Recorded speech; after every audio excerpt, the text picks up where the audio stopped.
নমস্কাৰ ছাত্ৰ ছাত্ৰীসকল, আজি মই তোমালোকৰ সমাজ বিজ্ঞানৰ ইতিহাসৰ দ্বিতীয় অধ্যায় মহাত্মা গান্ধী আৰু ভাৰতৰ স্বাধীনতা সংগ্ৰাম নামৰ পাঠটিৰ প্ৰশ্নোত্তৰ সমাধান কৰি দিছোঁ। ভিডিঅ'টো ভাল লাগিলে লাইক আৰু ছাবস্ক্ৰাইব কৰিবা।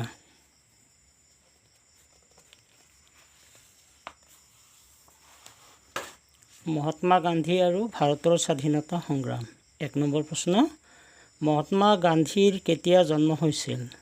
উত্তৰ, মহাত্মা গান্ধীৰ জন্ম 1869 চনৰ 2 অক্টোবৰত হৈছিল। 2 নম্বৰ, সত্যাগ্ৰহৰ কৌশল গান্ধীয়ে কোন দেশত পোনপ্ৰথমে প্ৰয়োগ কৰিছিল? উত্তৰ, সত্যাগ্ৰহৰ কৌশল গান্ধীজীয়ে দক্ষিণ আফ্ৰিকাত প্ৰয়োগ কৰিছিল। 3 নম্বৰ প্ৰশ্ন, ৰবীন্দ্ৰনাথ ঠাকুৰে কিয় নাইট উপাধি ত্যাগ কৰিছিল? উত্তৰ, জালিৱানাৱালাবাগৰ হত্যাকাণ্ডৰ প্ৰতিবাদত ৰবীন্দ্ৰনাথ ঠাকুৰে ব্ৰিটিছ চৰকাৰে তেওঁক প্ৰদান কৰা নাইট উপাধি পৰিত্যাগ কৰিছিল। 4 নম্বৰ, কাৰ নেতৃত্বত ভাৰতত খিলাফত আন্দোলনৰ সূচনা হৈছিল? উত্তৰ, মৌলানা শৌকত আলী আৰু মহম্মদ আলীৰ নেতৃত্বত খিলাফত আন্দোলনৰ সূচনা হৈছিল। 5 নম্বৰ, চৌৰি চৌৰাৰ ঘটনা কেতিয়া সংঘটিত হৈছিল? উত্তৰ, 1922 চনৰ 5 ফেব্ৰুৱাৰী তাৰিখে।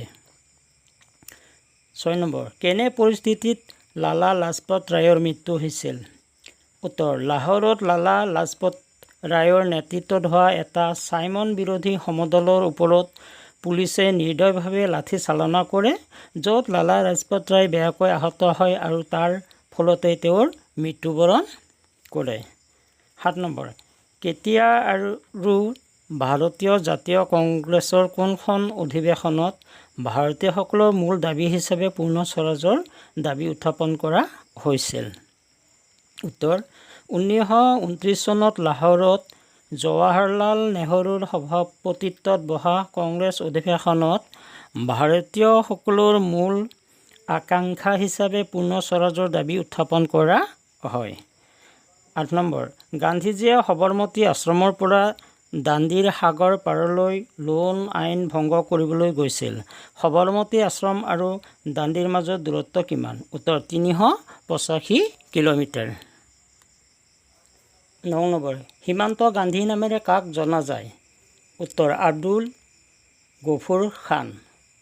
10 নম্বৰ, 1932 চনত সাম্প্ৰদায়িক বাটোৱাৰা ঘোষণা কৰা ব্ৰিটিছ প্ৰধানমন্ত্ৰীজনৰ নাম কি আছিল? উত্তৰ, ৰামছে মেকডোনাল্ড। 11 নম্বৰ, লণ্ডনত অনুষ্ঠিত হোৱা দ্বিতীয় ঘূৰ্ণীয়া মেজমেলত কোনে কংগ্ৰেছক এককভাৱে প্ৰতিনিধিত্ব কৰিছিল? উত্তৰ, মহাত্মা গান্ধীয়ে। 12 নম্বৰ প্ৰশ্ন, কোনটো আন্দোলনৰ সময়ছোৱাত গান্ধীজীয়ে কৰিম কিম্বা মৰিম শ্লোগান দিছিল? উত্তৰ, ভাৰত ত্যাগ আন্দোলন। 13 নম্বৰ, আজাদ হিন্দ ফৌজৰ প্ৰতিষ্ঠাতা কোন? উত্তৰ, নেতাজী সুভাষ চন্দ্ৰ বসু। 14 নম্বৰ, মোক তেজ দিয়া, মই তোমালোকক স্বাধীনতা দিম, এই বিখ্যাত বাণীটো কোন ভাৰতীয় নেতাৰ আছিল? উত্তৰ, সুভাষ চন্দ্ৰ বসুৰ। 15 নম্বৰ, ভাৰত আৰু পাকিস্তানৰ মাজৰ সীমাৰেখা কি নামেৰে জনাজাত? উত্তৰ, ৰেড ক্লিফ। ইয়াৰ পিছৰ প্ৰশ্ন হ'ল, সত্যাগ্ৰহ শব্দটো কোনে সৰ্বপ্ৰথম ব্যৱহাৰ কৰিছিল? ইয়াৰ প্ৰকৃত অৰ্থ কি? সত্যাগ্ৰহ শব্দটো গান্ধীজীয়ে প্ৰথমে ব্যৱহাৰ কৰিছিল।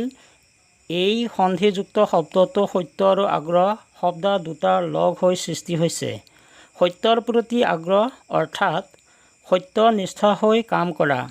গান্ধীজীৰ মতে সত্যাগ্ৰহ কেৱল একপক্ষীয় প্ৰতিৰোধ নহয়, ইয়াৰ তাৎপৰ্য হ'ল জনতাই গভীৰভাৱে নেৰানেপেৰাকৈ ৰাজনৈতিক কাৰ্যকলাপত আত্মনিয়োগ কৰা।